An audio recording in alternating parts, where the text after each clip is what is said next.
অনুমানের সময়ের মধ্যেই যেন নির্বাচনটা অনুষ্ঠিত হয়, নির্বাচনের পূর্বের মতো না হয়। নির্বাচন কমিশন যা উপহার দিয়েছে কয়েকটা, এরকম যেন আমরা না দেখতে হয়। দিনের ভোট রাখতে হবে এটা আমরা দেখতে চাই না।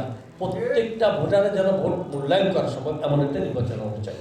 এই জন্য আমরা দাবি করেছি পিআর সিস্টেমের নির্বাচন, সংখ্যা অনুপাতে, অর্থাৎ যে সংখ্যা ভোট ওই দল পাবে এই সংখ্যা অনুপাতে সেই দলের পক্ষের থেকে সংসদ সদস্য সংসদে যাবে। তাহলে কি হবে?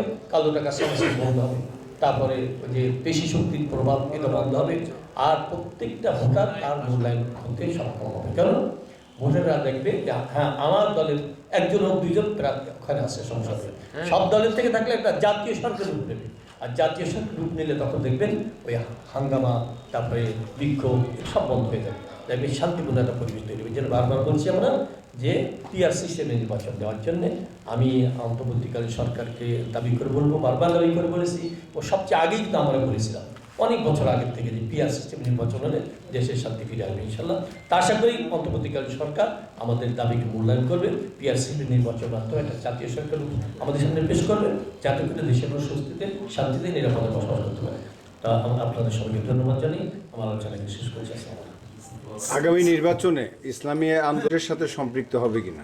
জোট বলতে আমরা অনেক আগের থেকে জানেন আপনারা, এই জুলাই আগস্টের যে আন্দোলনের পরে দেশে একটা মানুষের চাহিদা তৈরি হয়েছে। কারণ আগে অনেক সরকারের শাসন তারা দেখেছে, তারা পিছনে ফিরে যেতে চায় না, তারা চায় দুর্নীতিমুক্ত একটা পরিবেশ, তারা সংঘাতমুক্ত একটা পরিবেশ। এই জন্য তারা চাচ্ছে যে অনেক সরকার দেখলাম ইসলাম সরকার দেখতে পারি কিনা, সাধারণ মানুষের কিন্তু চাহিদা মনে তৈরি হয়ে গেছে।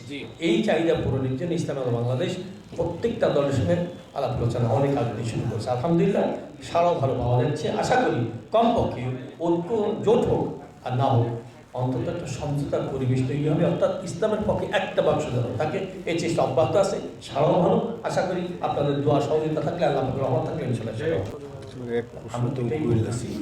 ইসলামী দল যেগুলো আছে সবাইকে নিয়ে আমরা চেষ্টা করবো প্রতি আসনে মাত্র ইসলামের পক্ষের থেকে একটা বাক্স দেওয়া হয়, অর্থাৎ মানুষের মনে যে চাহিদা বর্তমানে সেটা পূরণ হয়।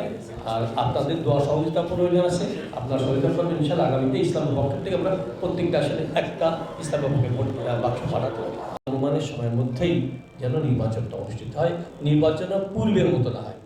নির্বাচন কমিশন যা উপহার দিয়েছে কয়েকটা, এরকম যেন আমরা না দেখতে হয়। দিনের ভোট রাখতে হবে এটা আমরা দেখতে চাই না। প্রত্যেকটা ভোটারের যেন ভোট মূল্যায়ন করা সম্ভব এমন একটা নির্বাচন হতে চাই। এই জন্য আমরা দাবি করেছি পিআর সিস্টেমের নির্বাচন, সংখ্যা অনুপাতে, অর্থাৎ যে সংখ্যা ভোট ওই দল পাবে এই সংখ্যা অনুপাতে সেই দলের পক্ষের থেকে সংসদ সদস্য সংসদে যাবে। তাহলে কি হবে?